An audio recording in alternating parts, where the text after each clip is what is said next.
당시에 소아시아의 교회들을 대표하는 7교회, 7이라고 하는 수는 만수죠, 그죠? 하나님의 수를 얘기합니다. 그러니까 7교회라고 하는 것은 딱 수치적으로 7교회를 얘기하는 것이 아니라 이 땅 가운데 우리 하나님의 충만한 교회들, 하나님께서 사랑하시는 교회들이 있는데 그 교회를 통해서 결국 하나님의 위대한 역사를 펼쳐가시겠다라고 하는 것을 만수, 7교회라고 하는 대표적인 이 수치를 통해서 이야기하고 있는 거예요. 그러니까 이 세상 하나님의 나라의 역사와 하나님의 영광은 교회를 통해서 이루시겠다, 성취하시겠다라고 하는 주님의 강력한 의지가 담겨 있는 거죠. 근데 오늘 우리가 라우디게아 교회를 통해서 생각해 볼 수 있는 건 뭐냐면 우리는 이 세상 가운데 신앙생활을 해요. 근데 자기가 나름대로 신앙생활하는 것이 뭐 대단히 이렇게 영적으로 수준이 있는 거라고 생각을 하는 그런 착각 가운데 빠질 수가 있다는 거예요. 근데 그런 착각에서 떠나서 정말 내가 별 볼 일 없고 정말 우리 주님이 보실 때는 정말 채 앞에 날아가 버리는 그런 티끌과도 같은 그런 신앙생활, 신앙의 내용을 갖고 있다. 스스로를 그렇게 겸손하게 돌아볼 수 있어야 된다라고 하는 내용들을 오늘 라우디게아 교회를 통해서 견주어 볼 수가 있어요. 라우디게아 교회는 이 안티오쿠스 2세의 아내, 그러니까 왕비의 이름을 딴 지역이죠. 그래서 이 라우디게아 교회는 정의로운 사람들 또는 공의로운 사람들 그런 이름을 갖고 있어요. 라우디게아 지역 자체가. 어떻게 보면 굉장히 이 도시가 사람 중심적으로 사람들이 서로 인정받고 사람들이 서로의 의견들을 이렇게 수렴해가는 그런 나름대로는 괜찮은 도시였던 것 같아요. 이 라우디게아 지역은요, 우리 골로새서 4장을 보게 되면은 바울이 이 골로새서 교회를 향해서 얘기하는 내용들이 있어요. 이때 이제 지명 2개가 나오는데 이게 이제 골로새라고 하는 지명과 히에라볼리라고 하는 지역입니다. 그래서 이 골로새라고 하는 지역과 히에라볼리라고 하는 지역과 이 라우디게아 지역이 일종의 삼각주 형태를 띠고 있어요.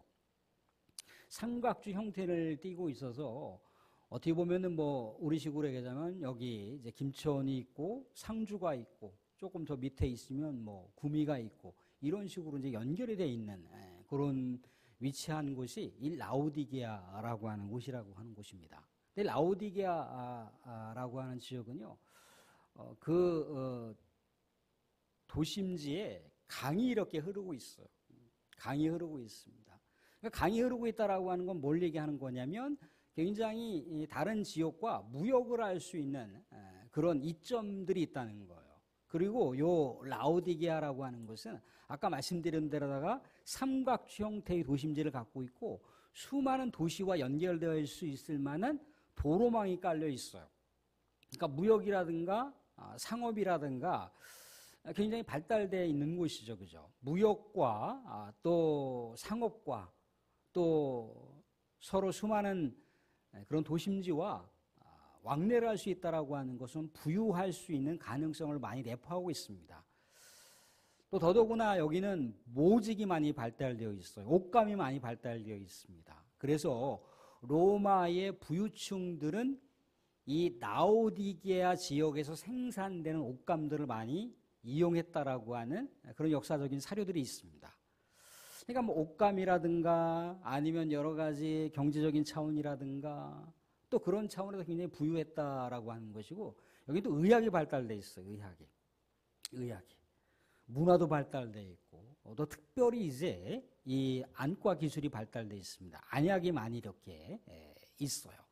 그러니까 어떻게 보면은 그 당시 이 라우디게아 사람들도 굉장히 배려심이 있고 또 서로 인격적인 대우를 갖고 있는 모습과 더불어서 또 다른 소아시아 교회들처럼 황제로부터 어떤 대대적인 핍박을 받았던 것도 아니고 또 그 안에 종교적인 갈등이 치열했던 격전지도 아니었어요. 그러니까 모든 것이 어떻게 보면은 안락하고 평안한 그런 삶의 연속을 살 수가 있는 거죠. 또 부유하고 없을 게 없는 모든 것을 다 갖추고 있는 곳이 이 라오디게아라고 하는 지역입니다. 근데 뭐가 하나가 없느냐면 마실 물이 없어요. 그러니까 지나가는 강물은 있는데 이 강물이 석회석하고 다 이렇게 섞여져 있어요. 그리고 이제 여러 그 모직이 아까 발달됐다고 그랬잖아요. 그죠? 여러 이제 짐승떼를 죽이면서 피와 그 짐승의 찌꺼기들과 막 서로 연결되어 있는 강물이다 보니까 마실 수 있는 물들이 제대로 없다는 거예요. 그래서 이제 아까 삼각주 형태의 지역을 띠고 있다고 그랬잖아요. 그죠? 히에라볼리라고 하는 지역. 이 히에라볼리라고 하는 지역에서 이제 뭐가 옵니까? 거기서는 온천수가 이제 흐르는 거, 온천수. 온천수가 이제 흘러요. 근데 이 히에라볼리라고 하는 지역에서 이 라오디게아 지역까지 일종의 토관 형태의 이제 수로를 연결한 거예요. 그러니까 이 히에라볼리에서 이제 온천수가 쭉 내려올 거 아니겠어요. 그죠? 근데 내려오다가 보면은 이 온천수물이 어떻게 돼버리는 거예요? 식어버리는 거죠. 그죠? 그리고 아까 말씀드렸던 골로새라고 하는 지역은 정말 시원한 생명수가 막 흐르는 곳이란 말이죠. 그죠? 근데 이제 마실 물이 없으니까 골로새하고도 또 토관을 연결해서 이렇게 수로를 연결했습니다. 그러다 보니까 골로새 지역에서는 시원한 생수를 공급받을 수가 있고 히에라볼리라고 하는 지역에서는 뜨뜻한 온천수를 공급받을 수 있는데 문제는 뭐냐면 이게 10km가 넘어요. 10km가 넘다 보니까 10km가 넘는 이 토관을 연결한 이 수로를 통해서 흐르다 보니까 이 라오디게아 지역에 딱 도착할 때는 어떻게 되는 거예요? 물이 완전히 저기 되는 거죠. 미직지근해져 버리는 거죠. 그죠? 그래서 오늘 말씀 가운데 무슨 얘기를 하십니까? 예수님께서 당시 라오디게아 지역을 연상시켜 주시는 그런 말씀을 주세요. 뭐라고 말씀하십니까? 15절에 보시면 그 라오디게아 지역의 배경을 담고 있어요. 15절 같이 한번 읽어볼까요? 15절 같이. 내가 내 행위를 아노니 내가 차지도 아니하고 뜨겁지도 아니하도다. 내가 차든지 뜨겁든지 하기를 원하노라. 뭐라고 얘기하는 겁니까? 그러면서 하는 얘기가 내가 이같이 미지근하여 뜨겁지도 아니하고 차지도 아니하니까 내 입에서 너를 토하여 버린다라고 얘기를 하고 있어요. 그러니까 모든 것을 갖췄어요. 모든 것에 부족함이 없는 곳에 위치한 교회가 라오디게아 교회예요. 핍박과 고난과 박해도 별로 없었어요. 그죠? 그러니까 얼마나 풍요롭게 살아갈 수 있는 삶, 세속 가치는 충만하게 살아가는데 뭔가 지금 내용이 빠졌다는 얘기죠. 그죠? 내용이 빠졌어요. 그리스도에 대한 내용이 빠졌어. 주님에 대한 내용이 빠졌어요. 오죽했으면 주님이 문 밖에서 두드린다고 얘기합니까? 문 밖에서 두드린다고 얘기하고 있어요.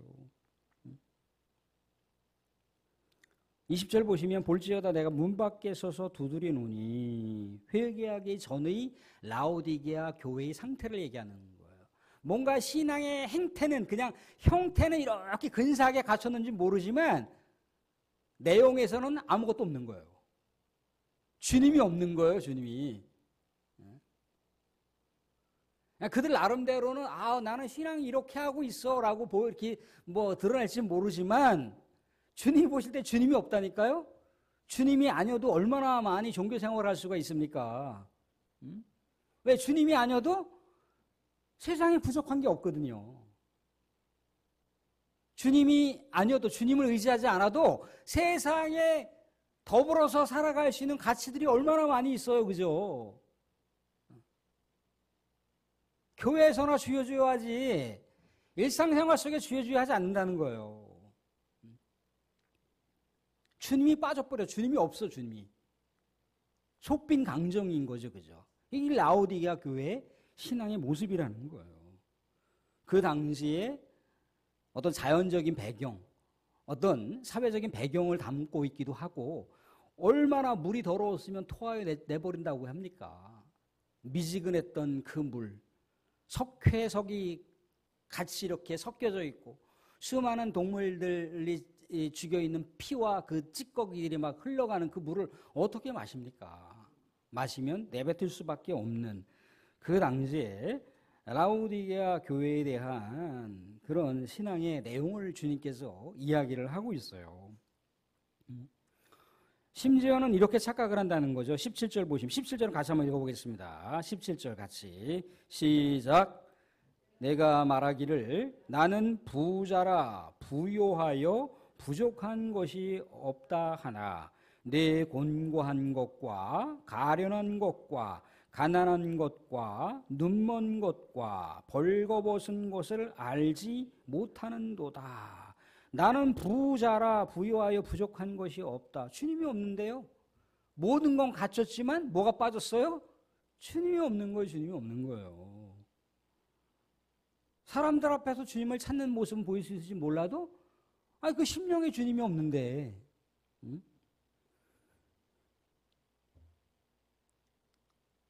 거기는 뭡니까? 상업이 발달됐어요. 그죠? 상업이 발달되면 은행이 있는 거죠. 그죠? 부유한데 주님께서 뭐라고 하는가? 17절에도 얘기하고 있잖아요. 그죠? 가난하다는 거예요. 가난하다는 거예요. 화려한 옷감 또 좋은 어떤 모직 이 옷감류를 통해서 몸을 화려하게 치장할 수 있을지 몰라도 어떻게 했다는 거예요? 벌거벗은 수치가 있다는 거죠. 육체적으로는 화려하고 근사할지 모르지만 내적으로 영적으로는 어떻게든 빨가벗고 있었다는 얘기예요. 주님이 없는데 영적으로 가난했다는 얘기예요. 또 뭡니까? 안약을 사서 눈에 발라버리는 거. 아까 말씀드린 라오디게아 지역은 의학이나 안약이 발달되어 있잖아요. 그죠? 또 온천수나 그런 물들이 이렇게 내려오면서 여러 가지 눈을 또 정화시킬 수 있는 것들이 많이 있어요. 그죠? 그런데 안약을 사서 눈에 발라보라 하고 있어요. 그죠? 그러니까 우리 주님께서는 아주 그냥 피부를 다 관찰하시는 예리한 분이시잖아요. 그죠? 사람의 눈은 속일지 몰라도 주님의 눈은 속일 수 없어요. 사람에게는 내 신앙의 무게가 이 정도 됩니다라고 그렇게 드러낼지 몰라도 주님 볼 때는 함량 미달인데 주님 볼 때는 그 키가 미달인 거예요. 그 어린이 뭡니까? 놀이터 같은 데 가보면 110인가 120 이하는 120 이상 되면 들어갈 수가 없어요. 그죠? 커트라인이 있단 말이죠. 그죠? 주님이 보실 때는 그렇다는 거예요. 이게 라오디게아 교회를 향한 메시지만으로 끝나는 말씀입니까? 아니죠. 그죠? 우리의 삶도 거울처럼 들여다봐요. 그런데 사실 사랑하는 성도들, 내가 거울을 안 보잖아요. 그러면은 내 옷이 어떻게 입어 있는지, 또 내가 뭐가 묻었는지 잘 모른다는 거예요. 거울을 통해서 알 수가 있는데 주님의 눈은 정확하다는 거예요. 주님의 눈. 주님의 눈. 주님이 보시니까 벌거벗고 있었고 주님이 보니까 그냥 가난하고 주님이 보니까 뭐예요? 시력, 영적인 장애자들만 보이는 거예요. 영적인 맹인들이 있다는 거죠. 그죠? 근데 이렇게 주님께서 지적하는 것으로 끝나지 않는다는 거죠. 그죠? 뭘 얘기하고 있습니까? 19절에 이렇게 얘기를 하고 있어요. 19절 같이 한번 읽어보겠습니다. 19절 같이 시작. 물은 내가 사랑하는 자를 책망하여 징계하노니 그러므로 네가 열심을 내라 회개하라. 열심을 내고 회개하라는 거죠. 그죠? 사랑하는 자를 책망하여 주님께서는 여전히 우리를 사랑하신다는 거잖아요. 그죠? 주님께서는 여전히 우리를 포기하지 않는다는 거예요. 이게 있으니까 우리가 다시 주님께 돌아갈 수 있는 여력이 있는 거죠. 그죠? 탕자가 아버지를 죽었다 생각하고 집을 떠났잖아요. 그죠? 재산을 달라라고 하는 자체는 이미 아버지가 죽은 것으로 여기고 상속을 받겠다는 의미를 내포하고 있습니다. 그러니까 나는 아버지가 죽었어 하고 이제 나가는 거예요. 그냥 나가서 막 사는 거예요. 그죠? 근데 이 탕자가 작은 탕자가 다시 집으로 돌아갈 때는 아버지가 그래도 나를 품꾼 중에 하나로다가 받아는 주시겠지라고 하는 마음으로 갔다는 얘기입니다. 그죠? 아버지에 대한 정이 있는 거죠. 그죠? 아버지에 대한 뭔가 의지가 있는 거예요. 그죠? 아버지의 존재를 그가 붙들고 있는 거죠. 그죠? 그렇기 때문에 아버지에게라도 찾아갈 수가 있는 거잖아요. 그죠? 그러니까 이 라오디게아 교회가 완전 영적으로 엉망이라 할지라도 주님을 의지하지 않고 우상과 더불어서 그 당시에 세속과 지와 배를 맞추고 살아갔던 그 라오디게아 교회 교인들의 속성이지만 주님께서는 여전히 그 백성들을 포기하지 않고 살아가신다라고 하는 의지가 있기 때문에 징계를 하시는 거예요.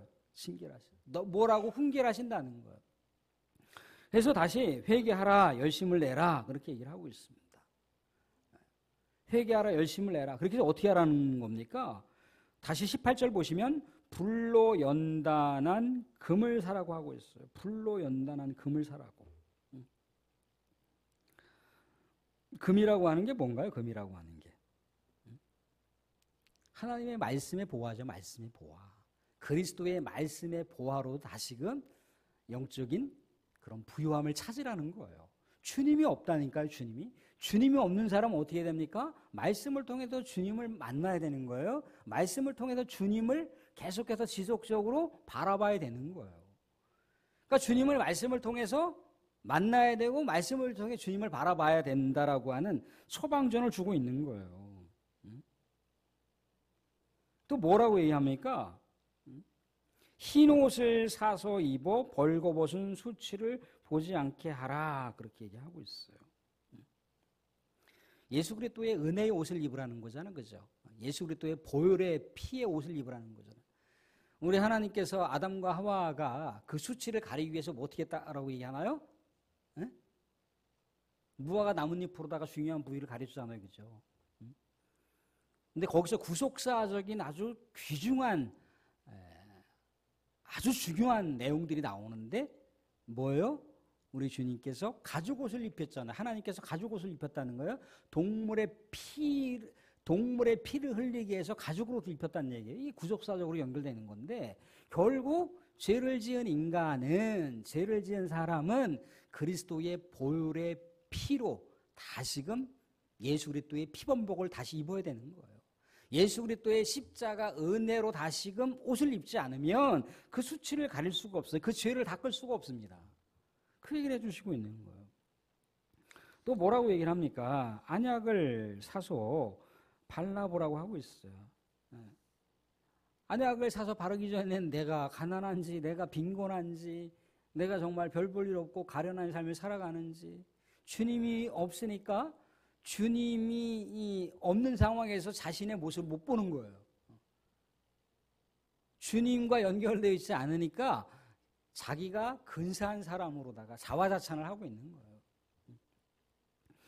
근데 주님께서 약을 사서 다시 바르라고 하고 있어요. 그죠? 그리스도의 보혈의 치유를 얘기합니다. 그리스도의 보혈의 치유. 그리스도의 보혈의 치유가 있어야만 뭐가 되는 거예요? 영안이 열리는 거예요. 천성끼리 안 보여요. 이 세상 가운데 이 세상 살아가는 삶이 전부인 것을 아는 사람. 천성을 왜 가? 왜 내가 하늘나라 가야 돼? 여기서 천년만년 그냥 살다가 그냥 그렇게 살면 되지? 이 세상은 끝이 있어요, 여러분. 끝이 있어요. 그래서 우리도 이 세상 살아가는 것만 준비할 게 아니라 우리가 천성의 죽음을 향해서도 우리가 준비를 해야 되는 거예요. 죽음이라고 하는 건 새로운 천국에서의 시작이란 말이죠. 하나님 나라의 시작이에요. 그걸 위해서도 우리가 준비를 해야 되는 거예요. 이 세상 끝이 아니라 그 끝 너머에 있는 하나님 나라를 위해서도 우리가 준비를 해야 되죠. 그죠? 그 준비를 해야 되는데 우리가 상급받게 준비를 해야 되고 그리스도로부터 영광의 면류관, 생명의 면류관을 받기 위해서라도 이 땅 가운데 우리가 그 은혜를 붙들고 성화의 삶을 살아가는 거예요. 근데 그게 없으면 영적인 영안이 열리지가 않아요. 그냥 사람만 보이는 거예요, 사람만. 자, 우리 그거 아시죠? 그죠? 뭐, 강영호 박사라고 하는 분. 수많은 사람들이 뭡니까? 망막을 기증했겠다고. 그럼 당신 뭐 인생의 후반전 살아가면서 좀 여생을 편안하게 눈을 보면서 그렇게 살 수 있지 않냐라고 적지 않은 많은 분들이 기증을 했어요. No. No. 나에게 영적인 눈이 있다는 거예요. 그 주님을 바라보신 눈이 있다는 거예요.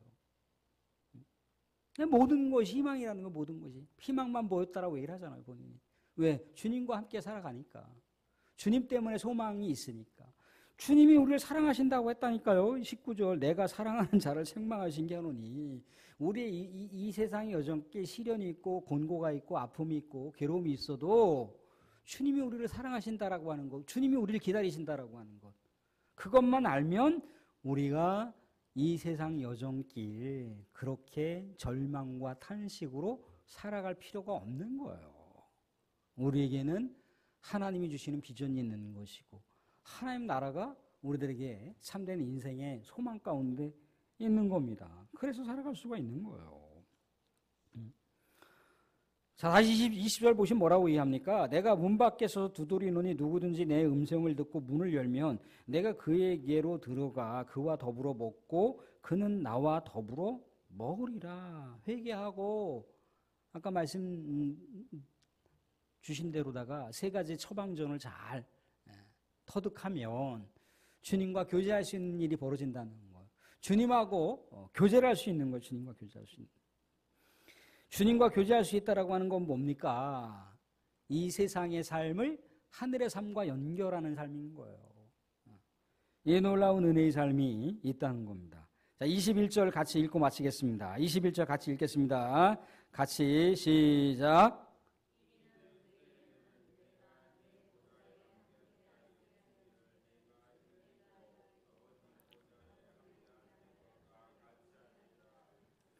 자, 이기는 그에게는 내가 내 보좌에 함께 앉게 하여 주기를 내가 이기고 아버지 보좌에 함께 앉은 것과 같이 하리라.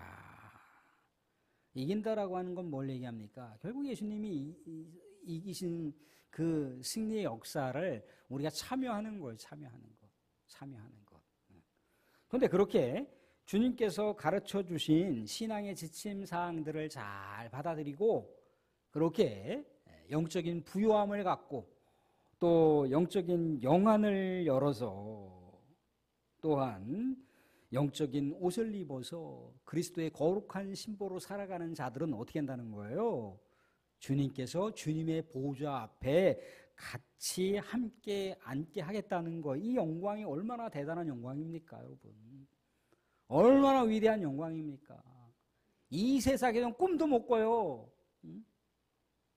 주님과 함께하는 자들은 꿈을 수 있을지 모르지만 주님과 함께하지 않는 자들은 이 꿈을 꿀 수가 없어요.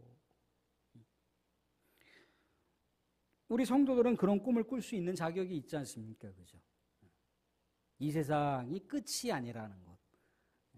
이 세상이 다한 후에는 하나님의 그 신천지가, 하나님의 그 신세계가, 하나님의 새하늘과 새 땅이 우리의 삶 가운데 드리워지는 거예요. 그러면 거룩한 신부로 주님을 찬양하며 경배하며 주님의 옆에 같이 앉아서 천년만년 기쁨과 행복과 영원한 생명의 축복을 누리면서 살아갈 수가 있는 거예요. 그게 파라다이스예요.